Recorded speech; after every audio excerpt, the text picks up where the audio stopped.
안녕하세요. 아토피를 이겨낸 한의사 이문교 원장입니다. 오늘은 유도습진과 관련해서 얘기를 나눠보고자 합니다. 유도습진은 이제 아토피 피부염이 있는 분들에게서 제일 많이 나타나기는 하지만 꼭 아토피 피부염이 있지는 않아도 유도습진만으로 고생하시는 분들도 계시고, 몸에 다른 화폐상습진 증상이 있는데 가슴 쪽으로 유도습진이 동반된 분들도 있습니다. 그런데 남자분들에게 안 나타나는 것은 아니지만 대체로는 여자분들에게, 특히 2차 성징 이후의 여자분들에게 잘 나타난다는 특징이 있고요. 다른 부위의 아토피나 습진 증상은 각질이 많이 일어나기도 하고 진물이 날 수도 있고, 그게 개인차가 조금 있는 반면에 유두습진 같은 경우에는 이 증상이 있는 분들은 웬만하면 진물이 많이 나는, 그러면서 가려운 것이 특징입니다. 유두습진이 잘 낫지 않는 이유 중에 하나도 바로 이 진물 때문인데요.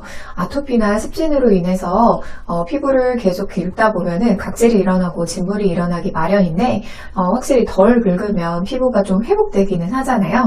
근데 유두습진 같은 경우는 특히나 진물이 잘 나는데, 이 진물과 속옷이 들러붙었다가 떨어졌다가 하면서 피부에 상처가 반복되는 경우가 많아서 증상이 좀처럼 잘 낫지 않는 경우들이 많습니다. 유두습진이 잘 낫지 않는 이유 중에 또 한 가지는, 이 부위는 연고 흡수율이 좀 떨어지기 때문에 처음부터 유두습진이 생겼을 때 얼굴이나 애기들이 바르는 연고와 다르게 처음에 증상이 발생했을 때부터 약한 7등급의 연고를 바르기 시작하는 것이 아니라 4등급 내지는 5등급에서 시작되는 연고를 처음부터 처방받는 경우들이 많습니다.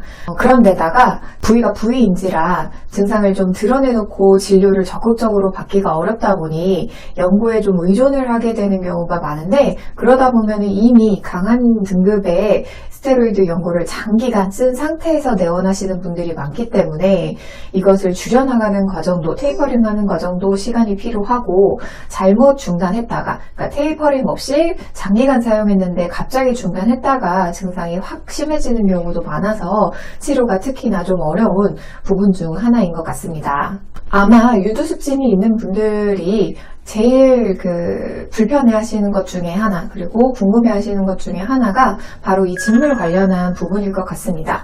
다른 부위처럼 각질이 일어나거나 긁어서 상처가 나거나 하는 정도가 아니라 계속해서 진물이 나니까 속옷을 입었다가 벗을 때, 아니면은 속옷과 피부가 붙었다 떨어질 때마다 굉장히 따가운 통증이 심하기도 하고, 그것이 속옷에 계속 남아 있으니까 찝찝함도 많이 느끼게 되시거든요. 이 진물만 좀 없어져도 내가 피부가 좀 회복될 것 같은데 왜 이렇게 진물이 계속 많이 날까, 이 부분을 굉장히 많이 궁금하기도 하고 괴로우실 것입니다. 이렇게 진물이 많이 난다는 것은 세포에서 물이 굉장히 많기 때문에 그것이 자꾸 바깥으로 새어나오려고 한다는 의미인데요.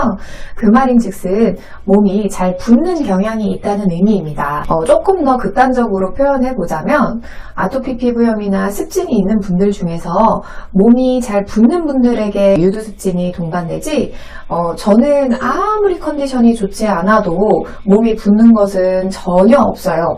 오히려 살도 빠지거나 아니면은 몸이 말라가는 쪽이에요 하는 분들에게서는 아무리 증상이 심해져도 유두습진이 동반되지는 않는 경우가 많습니다. 그러면 반대로 유두습진이 진물이 줄고 증상이 낫기 위해서는 이 부종을 잘 관리하는 것이 핵심입니다.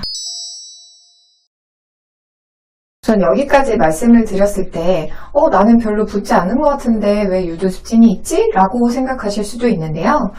그 부종이라는 증상이 야식을 잔뜩 먹고 잔 것처럼 띵띵 붓거나 간이나 심장에 문제 있는 것처럼 엄청나게 붓는 정도를 말씀드리는 것이 아니고, 저는 아침에 일어나면 얼굴 좀 부어있어요. 시간 지나면 붓기 가라앉아요. 라든지, 전 좀 운동하고 나면은 손이나 발 같은 데 잘 부어있어요.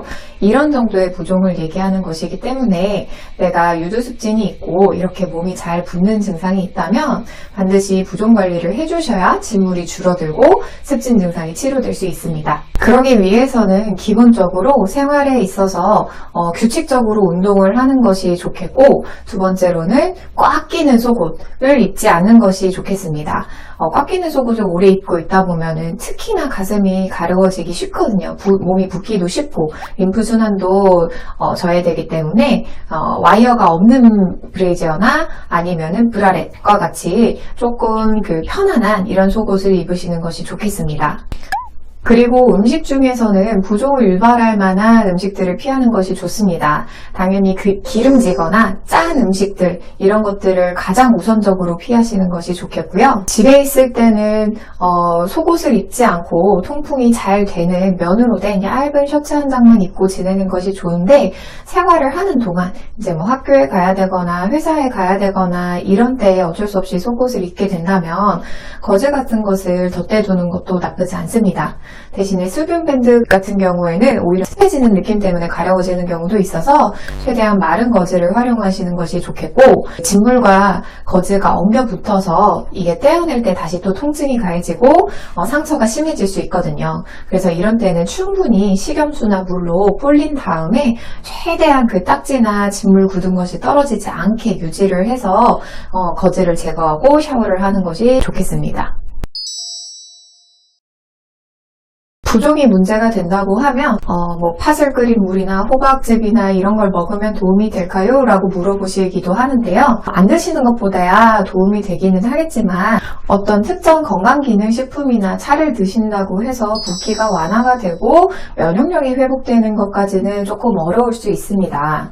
한의학적으로는 부종을 완화시키고 유두습진을 치료하는 데 있어서 정해진 한약재가 있는 것은 아니고 어떤 원인에 의해서 이렇게 몸이 잘 붓고 면역력이 떨어졌는지 그 원인을 좀 더 면밀하게 파악을 해서 치료를 진행하게 됩니다. 예를 들어서 어떤 분은 아침 일찍부터 생활을 굉장히 많이 해야 되는데 나는 일찍부터 일어나서 뭐 공부하거나 출근해야 된다 이런 일이 굉장히 많은데 항상 피곤하게 일어난다 이렇게 말씀하시는 경우들이 있습니다. 그럼 이런 경우에는 아침에 지나치게 일찍 일어나는 것이 몸의 피로를 누적시킴으로 인해서 몸을 붓게 만드는 거기 때문에 이 피로감을 개선해 주어야 붓기가 가라앉고 그 다음에 습진 증상도 완화가 될 수 있을 것입니다. 반면에 저는 뭐 늦게까지 자고 무리하는 것도 없어서 전혀 힘든 게 없는데도 불구하고 스트레스를 뭐 많이 받거나 이런 것도 아닌데도 불구하고 항상 굉장히 장이 약하다라고 하는 분이 몸이 잘 붓고 유두습진이 있다고 한다면 장 건강이 굉장히 떨어져 있는 것, 장에 그러면은 미약하게 염증 반응이 계속 일어난다는 얘기겠죠. 이 부분을 함께 치료해주면서 붓기를 해결해 주어야 유두습진이 해결될 수 있을 것입니다. 이렇게 똑같이 유두습진 증상을 겪고 있다고 하더라도 구체적인 원인에 따라서는 치료 방법이 달라질 수 있기 때문에 단순히 내가 유두습진이 있다고 해서 어떤 치료약을 먹어야지 라고 정해져 있는 게 아니기 때문에 보다 면밀하게 자기 몸 상태를 전체적으로 살피는 과정이 필요합니다. 오늘은 이렇게 유두습진과 관련하여 쉽게 낫지 않는 이유, 그리고 진물을 관리하는 방법, 치료 방법에 대해서 말씀을 드렸는데요. 특히나 유두습진 같은 경우는 부위가 부위인지라 적극적으로 치료하지 않고 그냥 얼굴에 있는 연고를 바르거나 아니면은 숨기다가 증상이 악화되거나 하는 경우가 굉장히 많기 때문에 꼭 부끄러워하지 마시고 이거는 적극적으로 치료를 받아야 되는 증상이다 라는 점을 명심하시고 초기부터 적극적으로 치료를 받으시길 바라겠습니다.